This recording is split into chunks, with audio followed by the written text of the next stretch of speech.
Assalamualaikum anak-anak, jumpa lagi dalam pembelajaran geografi bersama Bu Ati. Bagaimana kabarnya hari ini? Semoga sehat selalu ya. Semoga pandemi ini segera berakhir sehingga kita bisa pembelajaran tatap muka kembali. Nah, hari ini kita akan mempelajari tentang pewilayahan. Kemarin kan kita sudah bersama-sama mempelajari tentang wilayah. Nah, sekarang pewilayahan. Bedanya apa ya wilayah dengan pewilayahan? Nah, simak selanjutnya.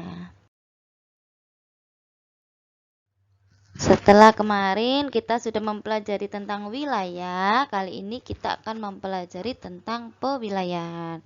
Tapi sebelumnya, Ibu ingin tahu kalian masih ingat tidak materi yang kemarin? Ada yang masih ingat wilayah itu apa? Ya, wilayah kemarin tuh bagian permukaan bumi yang bersifat khas dan berbeda dengan daerah lainnya. Contohnya kemarin wilayah pertanian berbeda dengan wilayah hutan. Begitu juga dengan wilayah kota, berbeda dengan wilayah desa. Kemudian kemarin pembagian wilayah itu ada dua macam ya. Ada pembagian wilayah secara umum, ada juga pembagian wilayah secara tipologi atau secara khusus. Pembagian wilayah secara umum kemarin ada wilayah formal atau uniform region. Nah, contohnya kemarin ada wilayah perkebunan. Kalau wilayah fungsional atau nodal, contohnya ada wilayah Jabodetabek. Kalau pembagian wilayah secara tipologi, ada wilayah homogen, yang contohnya wilayah kepulauan.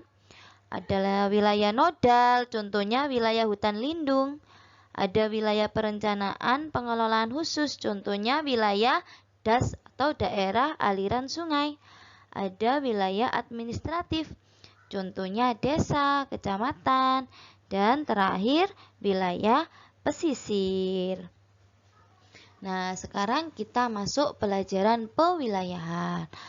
Sudah tahu ya tadi wilayah apa? Nah, sekarang pewilayahan itu usaha membagi permukaan bumi atau bagian permukaan bumi tertentu untuk tujuan tertentu. Atau bisa juga pewilayahan adalah proses mengelompokkan wilayah berdasarkan kriteria tertentu. Nah, lanjut fungsi pewilayahan sekarang. Apa saja sih fungsi pewilayahan itu? Yang pertama, untuk perencanaan pengembangan wilayah. Yang kedua, untuk peramalan wilayah. Yang ketiga, untuk analisis wilayah. Umumnya, pewilayahan di Indonesia itu berdasarkan pada sumber daya yang ada di daerah masing-masing. Nah, apa sih tujuan pewilayahan di Indonesia? Kita tahu ya, Indonesia itu wilayahnya sangat luas, terbentang mulai dari Sabang sampai Merauke. Yang wilayahnya ini dibatasi oleh samudra. Nah, tujuan pewilayahan itu yang pertama untuk pemerataan pembangunan. Yang kedua, untuk memudahkan koordinasi antar daerah. Dan yang ketiga, memudahkan melihat potensi suatu wilayah. Contoh-contoh pewilayahan. Ada pewilayahan muka bumi berdasarkan tipe iklim matahari. Yang kedua, ada pewilayahan Indonesia berdasarkan wilayah waktu. Yang ketiga, ada pewilayahan muka bumi berdasarkan tipe vegetasinya. Yang keempat, pewilayahan Pulau Jawa berdasarkan kondisi fisiografisnya. Mari kita bahas satu persatu. Contoh yang pertama, pewilayahan muka bumi berdasarkan tipe iklim matahari. Nah, berdasarkan garis lintang, iklim di bumi ini dibagi menjadi berapa iklim? Ya, betul, 4 iklim. Ada iklim tropis pada lintang 0 sampai 23,5 derajat, baik lintang utara maupun lintang selatan, seperti di negara kita, negara Indonesia itu iklimnya tropis. Ada iklim subtropis, berada pada garis lintang 23,5 derajat sampai 40 derajat, baik LU maupun LS. Iklim sedang berada pada 40 derajat sampai 66,5 derajat lintang utara maupun lintang selatan. Dan terakhir iklim dingin pada lintang 90 derajat. Ini di daerah sekitar kutub ya. Contoh di Indonesia ada pewilayahan Indonesia berdasarkan wilayah waktu. Nah, kita tahu Indonesia dibagi menjadi 3 wilayah waktu. Ada WIB, waktu Indonesia bagian barat. WITA, waktu Indonesia bagian tengah. WIT, waktu Indonesia bagian timur. Nah, masing-masing ini memiliki selisih 1 jam. Jadi, WIB dengan WITA selisih 1 jam. WITA dengan WIT selisih juga 1 jam. Lah kalau WIB dengan WIT berarti selisih 2 jam. Jadi misalkan kita ini Pulau Jawa ya. Pulau Jawa itu pada posisi WIB. Nah, di Pulau Jawa itu pukul 7. Nah, di daerah WITA itu pukul 8. Kalau di daerah WIT pukul 9. Lah itu kalau di Indonesia, kalau dari GMT, Greenwich Meridian Times yang ada di England, Inggris, kita selisih 7 jam WIB ya. WIB selisih 7 jam. Kalian ingat kalau kalian setting HP baru punya HP. Nah, biasanya kita setting waktu ya. Nah, biasanya ada tulisan GMT plus 7. Maksudnya apa? Ya niru-niru aja, Bu, kata orang-orang GMT plus 7. Nah, GMT plus 7 itu maksudnya wilayah kita, wilayah Indonesia bagian barat, itu selisih waktunya dari GMT, Greenwich Meridian Time, itu selisih 7 jam. Nah, WIB ini mana saja? Nah, bisa kita lihat dalam peta sini ya. Sumatera, Jawa. Nah, di sini Kalimantan itu setengah-setengah ya. Setengahnya ikut WIB, setengahnya ikut WITA. Bali sudah termasuk WITA. Ada Sulawesi juga termasuk WITA. Nusa Tenggara baik barat maupun timur juga masuk WITA. Lah kalau yang WIT waktu Indonesia Timur itu Papua, Halmahera.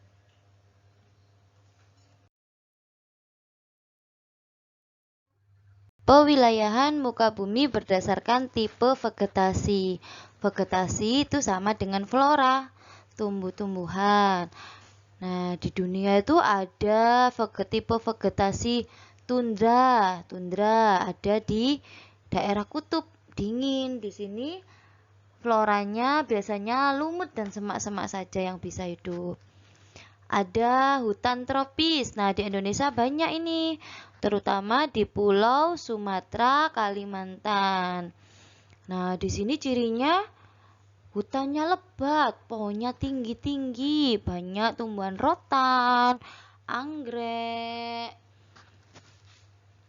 Ada juga taiga. Taiga itu hutan di daerah pegunungan. Cirinya dia pohonnya seperti jarum. Ada juga tipe vegetasi sabana. Sabana itu sama dengan padang rumput. Ada juga tipe vegetasi padang pasir atau gurun. Floranya di sini kaktus ya, yang banyak yang bisa hidup. Contoh pewilayahan yang terakhir ada pewilayahan Pulau Jawa berdasarkan kondisi fisiografisnya. Kondisi fisiografis itu kondisi fisik wilayahnya. Nah, di sini ada peta kondisi fisiografis Pulau Jawa. Nah, di sini ada pegunungan selatan. Ada daerah dataran rendah. Ada daerah Antiklinorium Rembang Madura.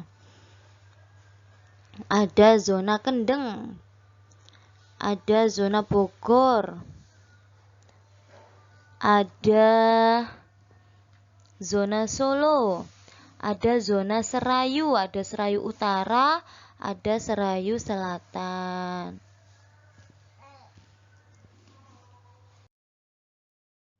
Lanjut, cara pewilayahan. Cara pewilayahan ada 4 cara. Ada uniform region atau wilayah formal, nodal region atau wilayah nodal, generic region, specific region. Apa itu Bu? Kok namanya aneh-aneh? Nah, mari kita bahas satu per satu. Cara pewilayahan yang pertama yaitu uniform region atau wilayah formal. Ini didasarkan pada kesamaan kenampakan. Contohnya pegunungan kapur, wilayah suku Asmat. Berarti ini di Papua ya, suku Asmat. Nah, contoh yang ada di gambar ini saya contohkan Pegunungan Kapur Utara yang membentang dari Kabupaten Pati di Jawa Tengah hingga Kabupaten Lamongan di Jawa Timur. Jadi ini kesamaan kenampakan sama-sama berupa Pegunungan Kapur. Cara pewilayahan yang kedua yaitu nodal region atau wilayah nodal. Ini wilayah yang diatur oleh beberapa pusat kegiatan. Jadi ini terdiri dari beberapa kota menjadi satu. Contohnya, pernah dengar ya kalian istilah Jabodetabek atau Gerbang Kertasusila. Seperti di sini yang ada di contoh sini gambar, saya mencontohkan ada wilayah Jabodetabek. Ternyata itu adalah singkatan dari nama-nama kota, yaitu kota yang pertama Jakarta, Bogor, Depok, Tangerang, dan Bekasi. Ada lagi di daerah Jawa Timur, itu namanya Gerbang Kertasusila, singkatan dari Gresik, gernya itu Gresik, Bang itu Bangkalan, Kerta itu Mojokerto, Surabaya, Sidoarjo, dan Lamongan. Cara pewilayahan yang ketiga adalah generic region berdasarkan jenisnya.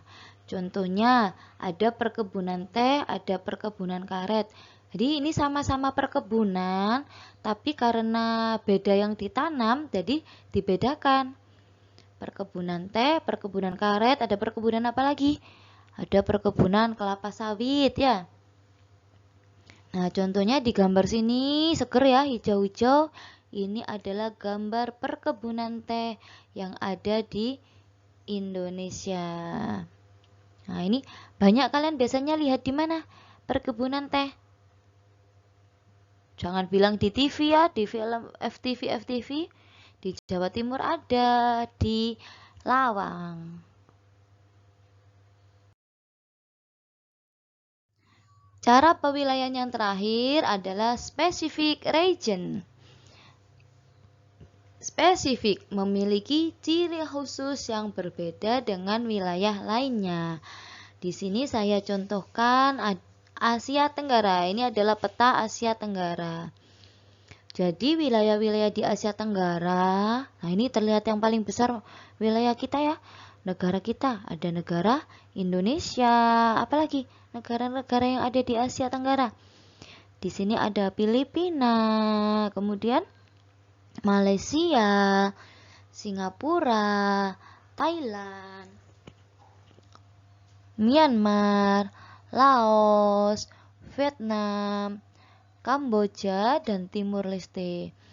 Nah, wilayahnya kebanyakan kalau di Asia Tenggara ini Ini seperti Filipina ini hampir sama dengan Indonesia ya, berupa kepulauan. Nah, punya ciri khas, ciri khusus, berbeda dengan wilayah lainnya. Nah, terima kasih. Alhamdulillah pembelajaran kita hari ini tentang pewilayahan sudah selesai. Semoga anak-anak paham dengan penjelasan Bu Ati ya. Untuk pertemuan selanjutnya kita akan mempelajari tentang pusat pertumbuhan. Nah, anak-anak di rumah tetap jaga kesehatan ya. Semoga kita bisa segera bertemu kembali. Saya akhiri. Assalamualaikum warahmatullahi wabarakatuh.